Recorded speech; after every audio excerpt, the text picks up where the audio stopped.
everyone. I'm Natalia Bilbao, and here's what's happening in LA this week. May Day is a worldwide celebration of workers and their collective efforts to gain better working conditions. This year's May Day March in Hollywood invited all Angelenos along to say, "Sí se puede," to making the city better for everyone.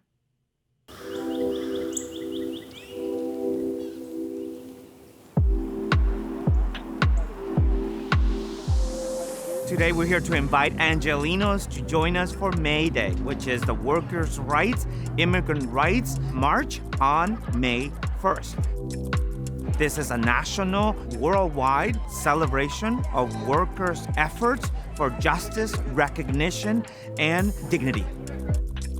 I've been part of organizing the May Day March for probably 10 years now, and now I get to do it as a council member. It's a coalition of workers and immigrants coming together to uplift all the issues of working people. It's also going to be in my district, which is really exciting. That will be happening here May 1st at 2 p.m. Today, we are here in solidarity because we believe that by joining forces, we have more power. Los Angeles has always been very supportive of workers' marches and immigrant marches. Why? Because we're a multicultural society. We know what it means to be an underdog. We also know what it means to work hard and not be recognized. And so what we want on May 1st is for Angelenos to come out and express their support for workers, students, immigrants, and for anyone wishing to have a better world for everyone. If you look at all the things that people are fighting for, they're fighting for better housing, better wages, better living conditions, working conditions. Those are all things that the city can be involved in. Since becoming a council member, I've been trying to lead on those issues, but I think that those kinds of movements and city government should be hand in hand trying to resolve the issues, because at the end of the day, we all want the same things. If you care about better wages, uplifting immigrants, working class people, they should come and they should support. Even if you're not personally affected by those issues, having solidarity is super important, so make sure you come out May 1st. The annual open house at Chatsworth Reserve provides nature lovers with a unique opportunity for learning and connection. LADWP works with local and tribal partners to conserve the area's biodiversity and wants the public to experience all that this open space has to offer. Today is our open house in celebration of Earth Day here at Chatsworth. It's an opportunity for LADWP to open the gates and allow the community to come in and enjoy the flora and the fauna that this beautiful area has to offer. This is the city's only nature preserve, and it's a great opportunity for everybody to learn about the culture, about the nature, and the biological diversity that this land has to offer. It's an opportunity for the community to come and see a lot of the programs that we do and how we interact with wildlife and with the open space, stress conservation, and a variety of programs. This is our way to reach out to the community, and hopefully they come here and see and find out what we're doing. The better cooperation we have, the better off we are. We need to learn from the original caretakers of our land. This event is an opportunity for us to really honor our commitment to learn from the original caretakers of this land. We have our tribal partners here today, and to really model reciprocity. The earth gives us so much in our watershed and clean air. We have to take care of these resources. We have to take care of our relatives, and that's what today is about. So everyone's here connecting, learning, seeing different species. We have nesting red-tailed hawks. We have special toads here. So it's really a very unique place, the only nature preserve in the city of Los Angeles, and we're really glad to be here with all of our partners today. Many years ago, the city of LA looked very different, and that we had a beautiful nature area here. Obviously, with all the development that we've had in the city, we've lost a lot of that. This little piece here is a gem of the city. We need to find a balance between modern city as well as open space. It's important for us to keep that ecological balance for the benefit of the area. It's an annual event. If you miss it this year, come next year, but we really encourage people to understand what it is we do. Besides delivering water and electricity, we consider ourselves stewards of the land, and by working with the public to preserve open space and the quality of life in Southern California, particularly in LA.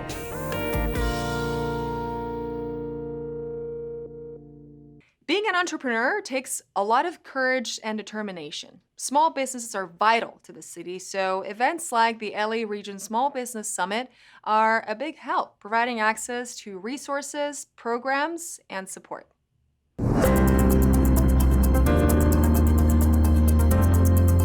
We're here today at the Coliseum for the LA Region Small Business Summit.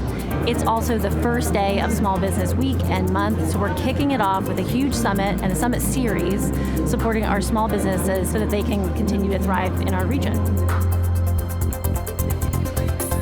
There's about 1 million small businesses in LA County. We know that they're the lifeblood of our county. We also know that they've gone through a lot with the pandemic. It's often hard for our small businesses to actually figure out where to get programs, services, resources to help them start up and grow.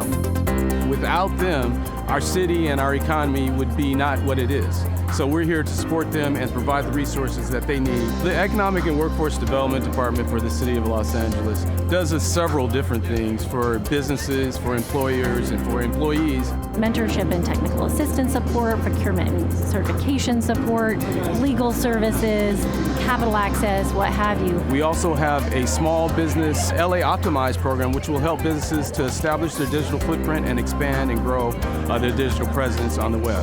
So by a show of hands, who all here is a business owner? All right. We have an abundance of resources and information that we want to share with small businesses, entrepreneurs, and anyone that wants to have a healthy business in Los Angeles County and City. Their government partners really are here to be their advocate. The county and the city are coming together to make sure that we're overwhelming our small businesses with the support that they need and deserve.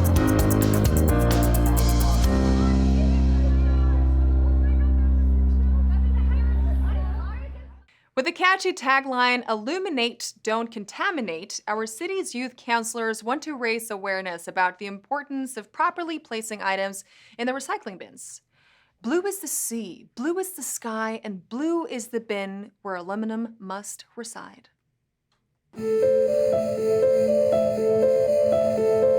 Today we're in City Hall, Council Chambers, launching a new campaign called Illuminate LA, created by our very own Olivia E. Mitchell Youth Council members. The goal of the campaign is to promote recycling of aluminum materials.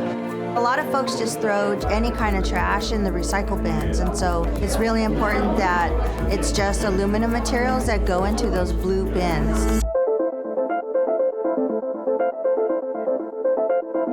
It is important for us to collaborate with our youth as they are the future of the city. There aren't a lot of public recycling bins out on the streets. Like, there's some public trash bins, the black bins, but recycling bins, you don't really see them around. And we really wanted to change that.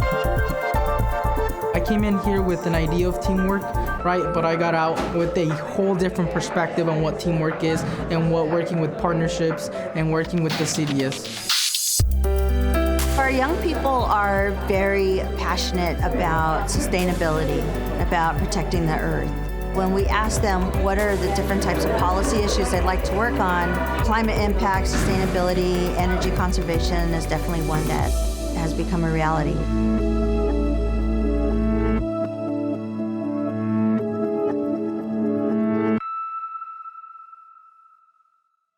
Learn more about Recycle LA and other sustainability programs by visiting lacitysand.org.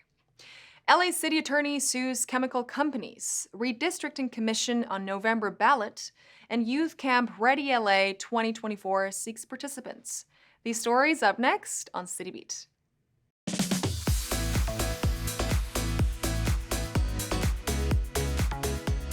LA City Attorney Heidi Feldstein Soto has filed a lawsuit against more than 24 chemical companies for contaminating city property with forever chemicals. PFAs are a group of manufactured substances, also known as forever chemicals, because they are long-lasting.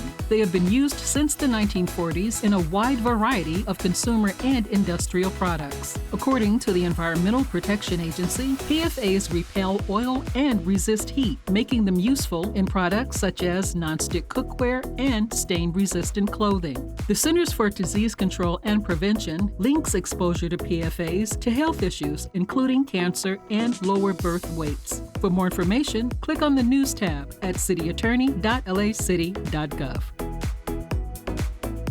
LA City Council has adopted the final proposal for the creation of an independent redistricting commission, which will go before voters in November of 2024. The independent commission would be authorized to adopt council district boundaries every 10 years without the City Council's involvement or approval. If voters agree, the amendment to the city's charter would see 16 commissioners serve 10 years on the independent redistricting commission. Council members Krikorian and Rahman introduced a motion for reform before the 2021 leaking of tapes in which 3 council members secretly discussed redistricting.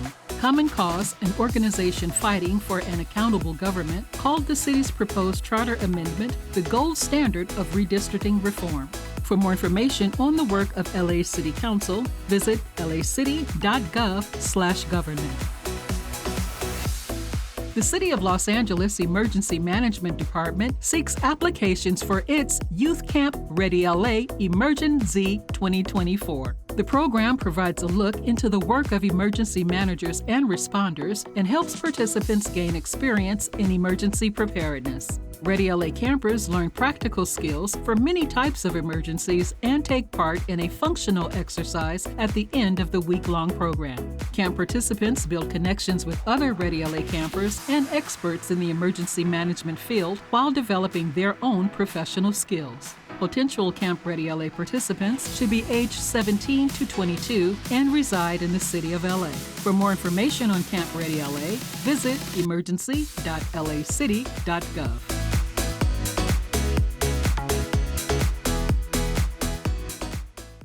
Scrolling through social media? Some teenagers prefer spending their weekends learning firefighting skills. The graduates of the Valley Youth Fire Academy were congratulated by none other than the LAFD Fire Chief Kristen Crowley, who hopes his program sparks these youngsters' desire to become future firefighters.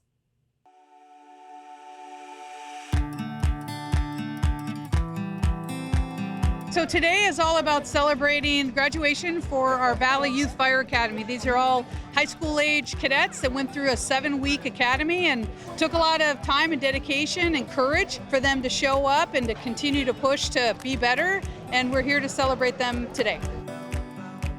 They learned the basic fundamentals of how to drag hose, how to utilize and manipulate nozzles, first aid. They've even learned how to do CPR on a stranger, which is a life-saving skill that they can take with them even today. They learned to go up an interior stairwell and actually get hose lines in place, just like we do as LAFD firefighters. I recently attended girls camp and I fell in love with doing search and rescue, and so I heard about the youth program and I signed up and it did not disappoint. It was a great day. Got to hang out with all my peers today, learn about firefighting, and being around what I love. You're doing something new every single day. I love helping people, and you get to have a bond with those people who work around you. You learn accountability, loyalty, lots of honesty, lots of discipline, lots of respect. That's very useful in the outside world because everyone is going to love a respectful, accountable, trustworthy person. I learned that in the LAFD community, there is not much female firefighters, so that gave me motivation to join the LAFD programs. I learned a lot about teamwork and how to be a firefighter and what it takes to be a firefighter, and I hope I made my mom proud. I just want to be somebody that, that she's proud to talk about.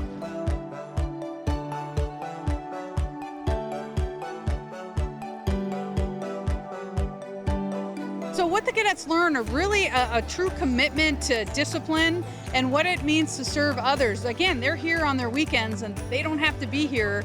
So that is why we're here to celebrate our cadets. And it's really planting the seed for those individuals that may think, hey, I want to be an LAFD firefighter, or it may just be planting the seeds of, hey, I want to do something where I can give back to my community. Either way, the LAFD is here to invest in the youth of the city, as well as the city is investing in our youth, and we're here to celebrate what they did over the last few weeks.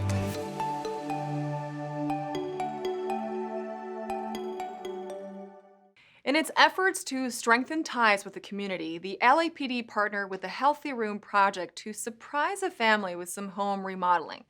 The children arrived home to bedrooms complete with everything they'll need to excel in school and get a good night's sleep. They just blessed me. They helped me out a lot.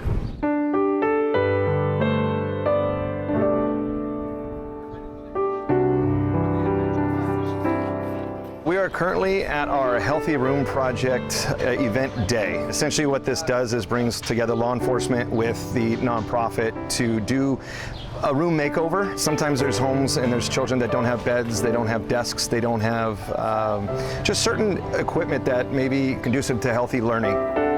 Today's a little bit special, it's a little different. This is 3 rooms, great kids, great family. Obviously we're in need of a little bit of help, and so we were happy to do it. The Healthy Room Project has had the privilege and the opportunity to complete over 160 beds in the last year in 16 separate cities, all in partnership with local law enforcement. We come in and completely renovate their homes. Right now we are building bunk beds and twin beds, dressers, desks, lamps. When these kids get home from school, they know something's happening here today, but they're not sure exactly what.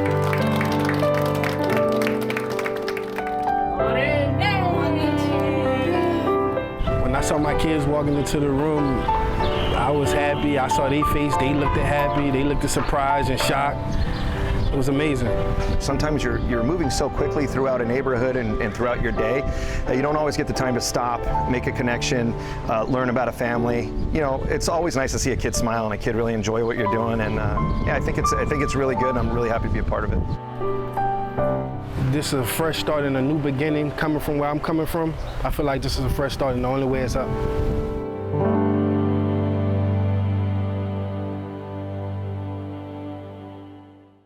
To find out more about how the LAPD is serving our community, visit lapdonline.org. If you're a young LA resident considering a career in public service, the Angeleno Corps may be a great way for you to get a head start. Our city's Deputy Mayor of Economic Opportunity gave us a breakdown of the possibilities and benefits that await those who decide to participate in the program. Mayor's Office of Economic Opportunity is what we like to think of as the Human Works Department. Angeleno Corps is a service learning program where young adults work at community-based organizations while in school or on an educational program full-time. The purpose of the Angeleno Corps is to help young people gain work experience by exposing them to public service options. From start to finish, the program is 10 months long. Participants earn $1,000 per month stipend for working 40 hours a month and participating in professional development meetings.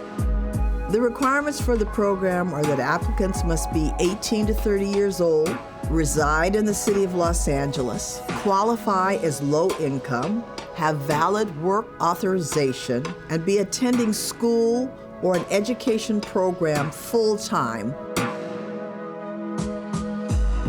Given that we've had the pandemic, the learning loss, the employment opportunity loss, as a result, the Angeleno Corps prioritizes young people who've been disconnected from work, from school, and those with a history of homelessness, have been in the foster care system.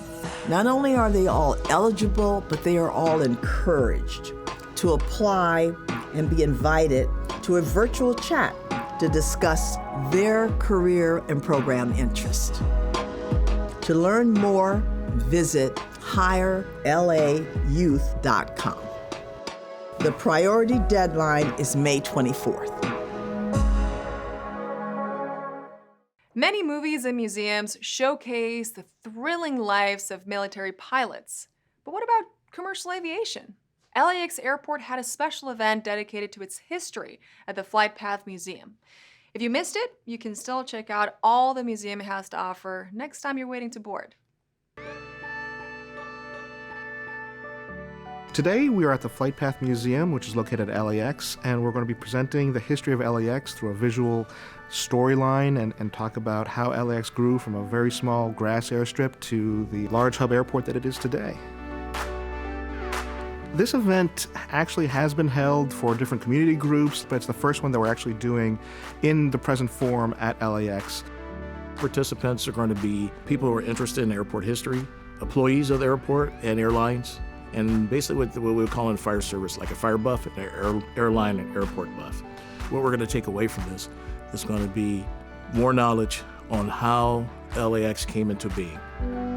The Flight Path Museum, we specialize in commercial aviation.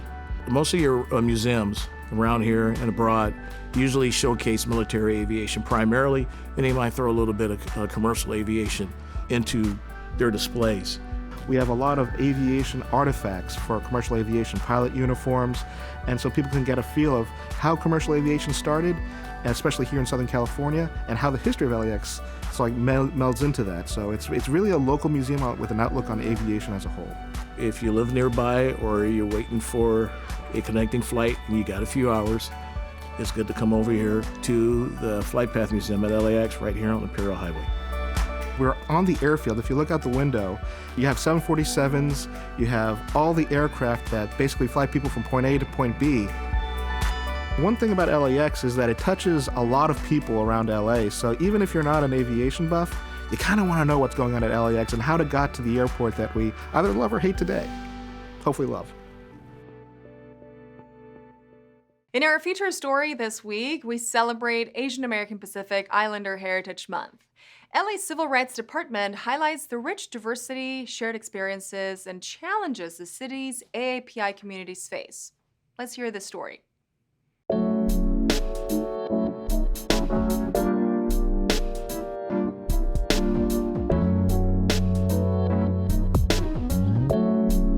Commissioners, it is so great to have you with us, thinking of the work that you're doing on the Civil Rights Commission, making sure we fight discriminatory practices in the areas of commerce, education, employment, and housing. Can you tell me what Asian American Pacific Islander Heritage Month means to you, Commissioner Wong Nguyen? There are a lot of people in our community. It's a lot of different ethnicities, people from all over Asia and the Pacific Islands. And to me, AAPI Heritage Month means that we celebrate our linked fate, which is that we all share a common immigrant experience. This is an opportunity to uplift all of our heritage. We're not strangers here. This is our home. This has been our home for a long time. You know, the first Asian immigrants were Filipinos to this country in 1587. It is about visibility, and especially important, I think, for Asian Americans, Native Hawaiians, and Pacific Islanders, is to have visibility. 50 ethnicities, cultures, 100+ languages. This month is very important for that reason.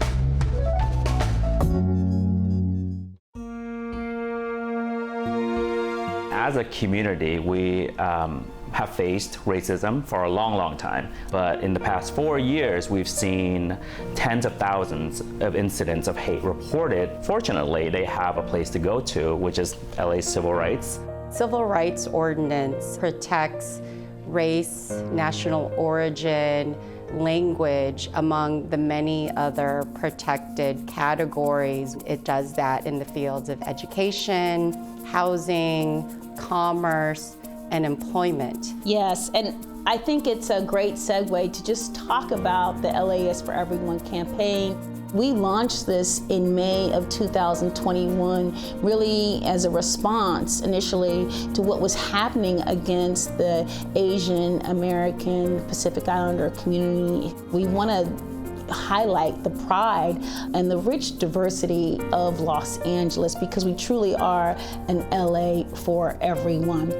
I would implore all of our people to civically participate. It's an election year, obviously that means voting, but it's a lot more than voting. It's about participating in our government and having our voices heard every step of the way. Voting is just the first step to get the correct people that we want in government. Part of the reason why we had the surge in hate, because everyone viewed us as invisible, that we didn't have power, that we were easy to pick on. And we need to change that narrative, and I think we have. You both are force multipliers to help us lift a Los Angeles that is truly for everyone.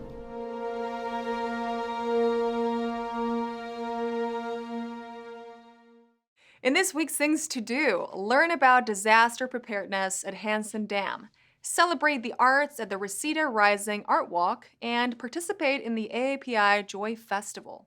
All this up next on Things to Do.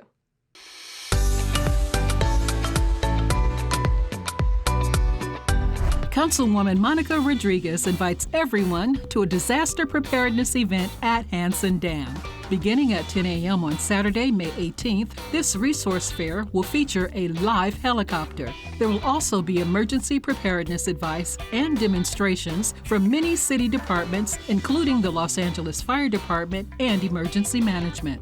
The resource fair will simulate evacuation procedures and help anyone in the San Fernando Valley learn what they can do in the event of an emergency. Head to Hansen Dam soccer fields and participate in Councilwoman Monica Rodriguez's Disaster Preparedness on Saturday, May 18th at 10 a.m. For more information, visit cd7.lacity.gov. Reseda Rising Art Walk is an annual free community celebration of the arts and a show of neighborhood pride happening on Saturday, May 18th. Councilmember Bob Blumenfield, supported by LA's Department of Cultural Affairs, invites everyone to enjoy Reseda Rising, featuring live art and music, interactive art projects, vendors, food trucks, and more. This year's Reseda Rising will also celebrate the activation of the Sherman Way corridor between Etowanda and Lindley Avenue. Join in all the arts fun at Reseda Rising Art Walk on Saturday, May 18th, starting at 2 p.m. For more information, check out resedaartwalk.com. Join the Los Angeles Public Library on Saturday, May 18th for AAPI Joy, a celebration of the diversity of Asian American and Pacific Islander communities in LA.